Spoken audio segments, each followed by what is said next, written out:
नमस्कार. परत एकदा आपल्या यूट्यूब चॅनलमध्ये तुम्हा सर्वांचं मनापासून खूप खूप खूप स्वागत आहे, ज्याचं नाव आहे कीर्तीज रेसिपी.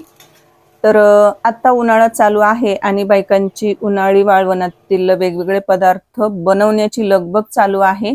तर त्यासाठीच मी खास माझ्या मैत्रिणींसाठी अगदी सोप्या, अगदी झटपट बनणाऱ्या, कमी मेहनतीत, कमी साहित्यामध्ये बनणाऱ्या अगदी साध्या आणि सोप्या उन्हाळी वाळवणातील रेसिपी घेऊन आलेली आहे.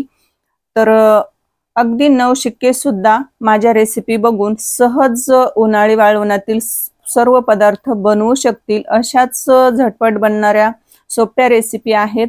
तर मी बऱ्याच अशा रेसिपी उन्हाळी वाळवणातील अपलोड केलेल्या आहेत आणि आज मी खास उन्हाळी वाळवणातील सर्वात महत्त्वाची रेसिपी आज बनवून दाखवणार आहे. ती म्हणजे उन्हाळी वाळवणातील पांढरी शुभ्र 4 नाही 5 नाही तर 6 पटीने फुलणारी गव्हाची कुरडई. आणि ही गव्हाची कुरडई सुद्धा मी आज अगदी म्हणजे 5 किलोच्या अचूक प्रमाणामध्ये कशी बनवायची तर बनवून दाखवणार आहे.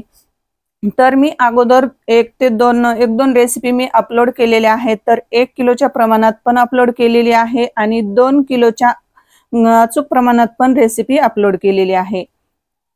अशाच पारंपरिक आणि नवनवीन रेसिपी पाहण्यासाठी कीर्तीज रेसिपी चॅनलला सबस्क्राइब करा आणि सोबतच बेल आयकॉन प्रेस करा. तर चला मग वेळ न घालवता रेसिपीला लगेच सुरुवात करूया. तर इथं बघा मी 5 किलो गहू घेतलेले आहेत. गहू आपल्याला स्वच्छ असा निवडून घ्यायचा आहे. त्याच्यामध्ये खडा, माती, काडी वगैरे असेल तर तो आपल्याला निवडून घ्यायचा आहे आणि नंतर तो आपल्याला 2 ते 3 पाण्याने खळखळ असा धुवून घ्यायचा आहे.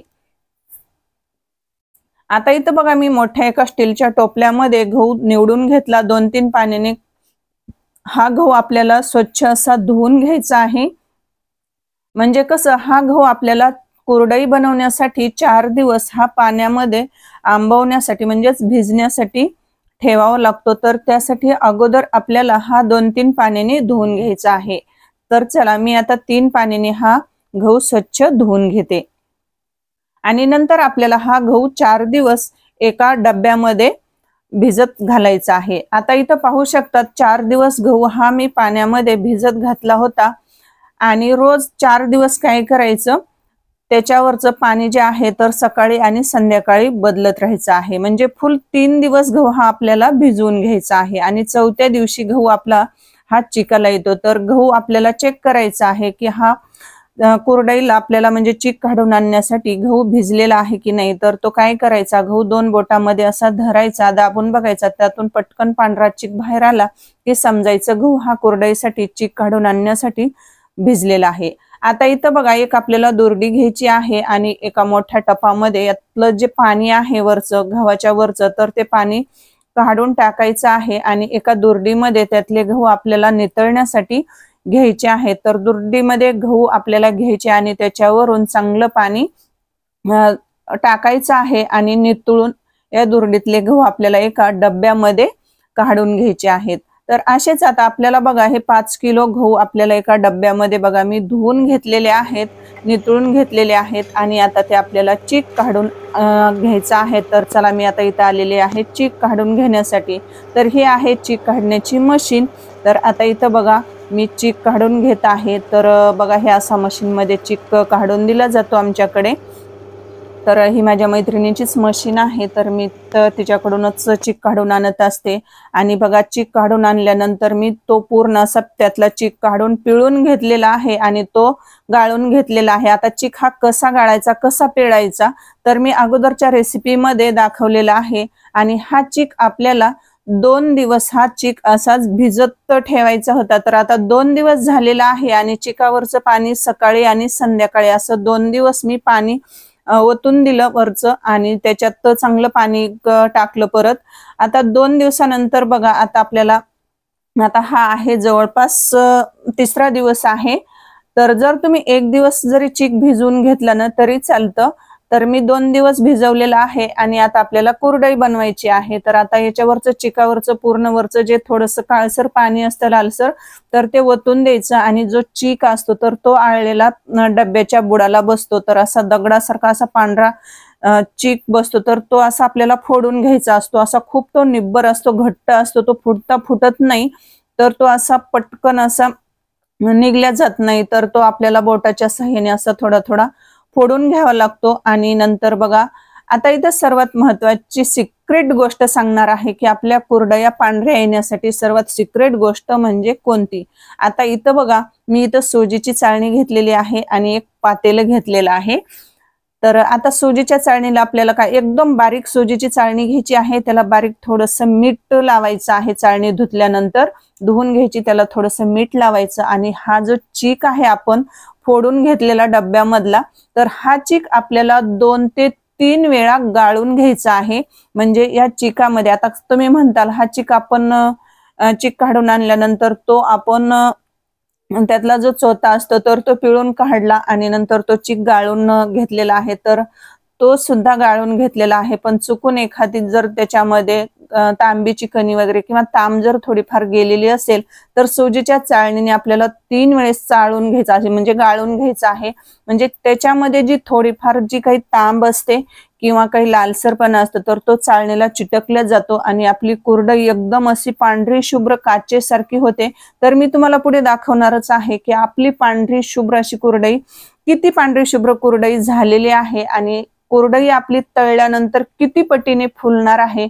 तर अगदी सविस्तर मी काही लहान सहान टिप्स सांगितलेल्या आहेत, तर त्या तुम्ही फॉलो करा आणि तुम्ही पण नक्कीच मी या रेसिपी मध्ये जशी गव्हाची कुरडई बनवली आहे तशी तुम्ही पण बनवा।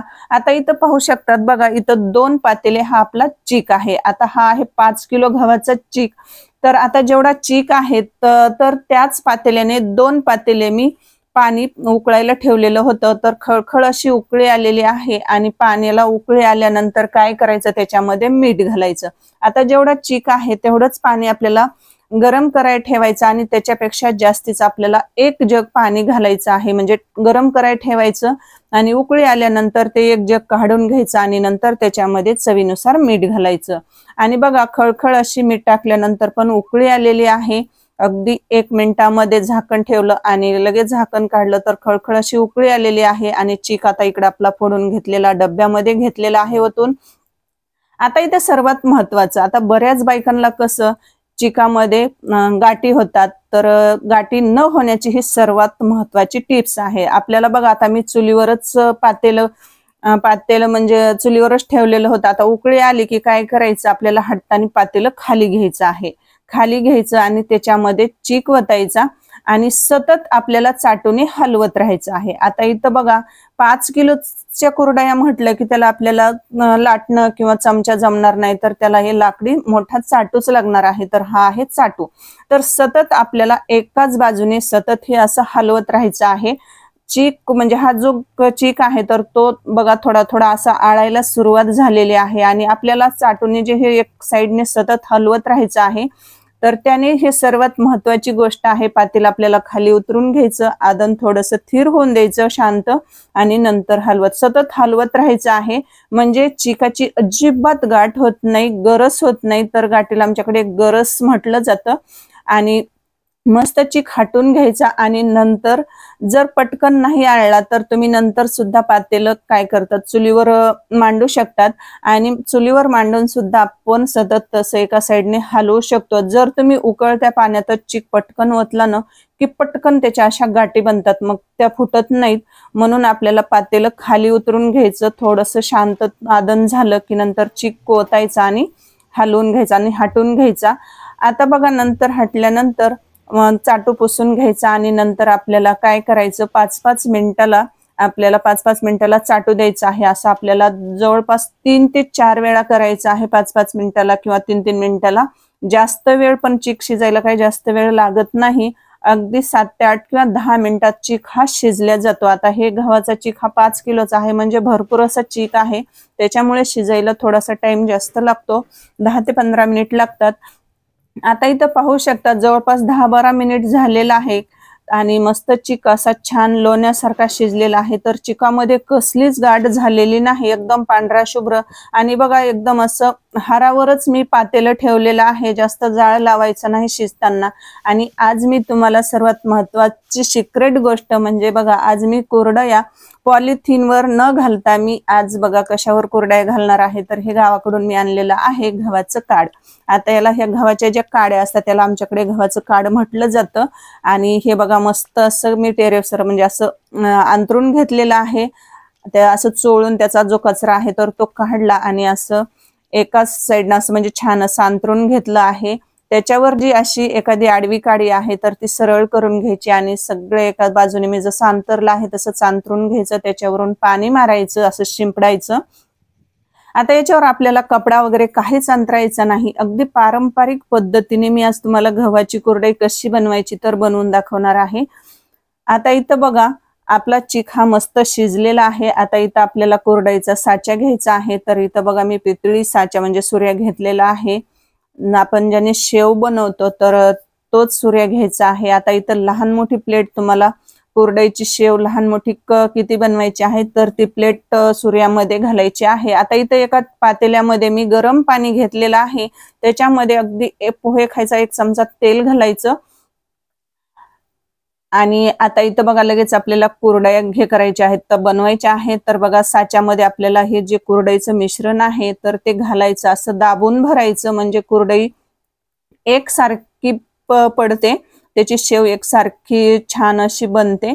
आणि बघा असा सुऱ्यामध्ये हे जे कुरडईचं मिश्रण आहे ते दाबून भरलं आणि सुऱ्या असा आपल्याला बसवून घ्यायचा। आणि आता इथं बघा मी ताटं घेतलेले आहेत, तर 3-4 ताटं घेतले आणि त्याच्यावर जे आपण पातेल्यामध्ये गरम पाणी घेतलं होतं 1 चमचा तेल टाकून, तर त्या पाण्याने आपल्याला हे ताटं पुसून घ्यायचे। आणि ताटावर काही कपडा वगैरे न घालता म्हणजे न टाकता आपल्याला त्या ताटावरच अशी कुरडईच्या साहाय्याने अशी बनवून घ्यायची आहे। तर पाहू शकतात एकदम अशा गोल गरगरीत पांढऱ्या शुभ्र काचेसारख्या इथं कुरडया इथं आपल्या मस्त अशा तयार होत आहेत। तर इथं बघा मी 2 कुरडया तुम्हाला बनवून दाखवलेल्या आहेत, अगदी पांढऱ्या शुभ्र अशा इथं गोल गरगरीत अशा इथं मी कुरडया बनवून घेतलेल्या आहेत। तर परत आणखी मी तुम्हाला दुसरा एका साच्यामध्ये आणखी परत मिश्रण भरून घेतलेलं आहे आणि परत एक कुरडई तुम्हाला बनवून दाखवते।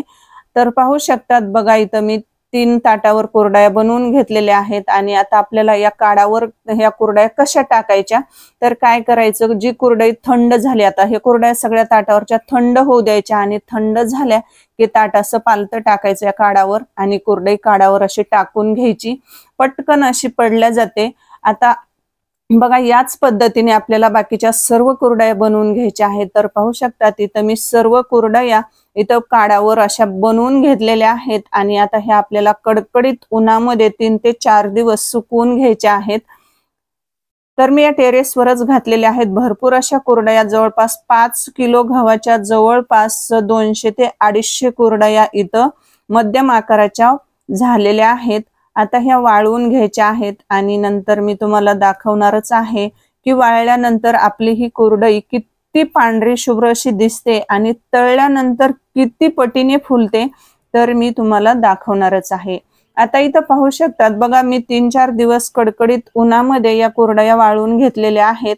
तर पाहू शकतात वाळल्यानंतर देखील एकदम अशा निब्बर कुरडया आलेल्या आहेत, त्याची शेव अजिबात बिलकुल तुटत नाही आणि पांढऱ्या शुभ्र बघा एकदम अशा काचेसारख्या पांढऱ्या शुभ्र इथं कुरडया वाळवून तयार झालेल्या आहेत। तर बघा इथं जवळपास 5 किलो गव्हामध्ये जवळपास 5 किलो गव्हाची कुरडई जवळपास 200 ते 250 कुरडया इथं बनवलेल्या म्हणजे बनवून तयार झालेल्या आहेत। आणि त्या बघा एक मोठं टोपलं भरून झालेले आहेत, म्हणजे एक मोठा असा टप आहे, तर तो टप आणि ही छोटीशी दुर्डी आहे, तर ही टोपली अशी म्हणजे बघा एवढ्या मोठ्या 200-250 कुरडया झालेल्या आहेत। आता मी तुम्हाला या कुरडया लगेच तळून पण दाखवणार आहे की आपण ही बनवलेली कुरडई तळल्यानंतर किती पटीने फुलते, तर लगेच तुम्हाला तळून पण दाखवणार आहे। इकडे गॅस चालू केलेला आहे, गॅस चालू करून बघा कढईमध्ये आपल्याला तेल गरम करायला ठेवायचं आहे। आता इथं गॅस चालू केला, कढईमध्ये तेल गरम करण्यासाठी ठेवलेलं आहे। कडकडीत असं तेल आपल्याला गरम करून घ्यायचं आहे आणि नंतरच कुरडई तळण्यासाठी कढईमध्ये सोडायची आहे। आता इथं बघा तेल कडकडीत असं गरम झालेलं आहे। आता तेल गरम झालेलं आहे की नाही कसं चेक करायचं, तर कुरडईची थोडीशी म्हणजे एक शेव मोडून घ्यायची आणि तेलामध्ये सोडायची, पटकन तळून अशी वर आली की समजायचं आपलं कडकडीत असं तेल कुरडई तळण्यासाठी गरम झालेलं आहे। तर बघा मस्त तेल कडकडीत गरम झालेला आहे। कुरडईची शेव बघा थोडासा तुकडा टाकला होता तळण्यासाठी तेलामध्ये, पटकन तळून तो वर आला। आता लगेच आपल्याला या तेलामध्ये कुरडई तळण्यासाठी सोडायची आहे। तर बघा एक कुरडई घेतली तेलामध्ये, बघा कढईमध्ये सोडली। तर इथं साईडला बघा ते एक बरणी दिसत आहे, त्याच्यामुळे तुम्हाला एकदम अशी पूर्ण कुरडई तळलेली दिसत नाही। तर ते मध्येच थोडंसं ते बरणीचा कोपरा दिसत आहे, त्याच्यामुळे तुम्हाला स्पष्ट असे म्हणजे क्लिअर दिसत नाही, तरी पण दिसते बघा। बघा तळल्यानंतर कुरडई किती पांढरी शुभ्र अशी 4-5-6 पटीने फुललेली आहे। अगदी छोटीशी कुरडई आहे आणि तेलामध्ये सोडल्यानंतर अख्खी म्हणजे कढई भरून ही कुरडई फुलल्यानंतर बघा कढई भरून दिसत आहे। तर तुमच्या सोबत म्हणजे तुमच्या समोरच रिझल्ट आहे की आपली कुरडई ही किती पटीने फुललेली आहे। तर मला एक सांगा मैत्रिणींनो, तुम्ही आणखीही आपल्या चॅनलला सबस्क्राईब केलंय की नाही? नसेल केलं तर वाट कसली बघताय, पटकन आपल्या कीर्तीज रेसिपी चॅनलला सबस्क्राईब करा आणि जास्तीत जास्त मित्र मैत्रिणी नातेवाईकांना जास्तीत जास्त या रेसिपीची लिंक कॉपी करून तुम्ही शेअर करू शकतात। आणि नवनवीन अशाच नवनवीन रेसिपी पाहण्यासाठी, नवीन अपडेटसाठी तुम्ही आपल्या चॅनलला सबस्क्राईब करून साईडची बेल वाजवून नोटिफिकेशन ऑल करा, म्हणजे सर्वात अगोदर मी अशाच पारंपरिक पद्धतीने नवनवीन रेसिपी अपलोड केलेल्या तुमच्यापर्यंत पोहोचतील। तर इथं पाहू शकतात आपल्या कुरडया इथं तळून मी तुम्हाला दाखवलेल्या आहेत। तर झालेल्या आहेत आपल्या इथं कुरडया तळून, मी जवळपास 6 ते 7 कुरडया तळून दाखवलेल्या आहेत। तर आहे की नाही रेसिपी सोपी, अगदी झटपट बनणारी, अगदी कमी मेहनतीमध्ये, अगदी तुम्ही पहिल्यांदा सुद्धा जरी ही गव्हाची कुरडई बनवत असाल तरी सुद्धा तुम्ही परफेक्ट आणि पांढरी शुभ्र 4-5-6 पटीने फुलणारी कुरडई तुम्ही पण बनवू शकता, ती पण एकदम अशी परफेक्ट। तर त्यासाठी तुम्हाला माझी ही पूर्ण रेसिपी स्किप न करता पूर्ण पाहावी लागेल, म्हणजे सर्व टिप्स तुमच्या लक्षात येतील। तर भेटूयात अशाच एका छानशा आणि नवीन रेसिपीमध्ये। तोपर्यंत स्वस्त खा आणि मस्त राहा।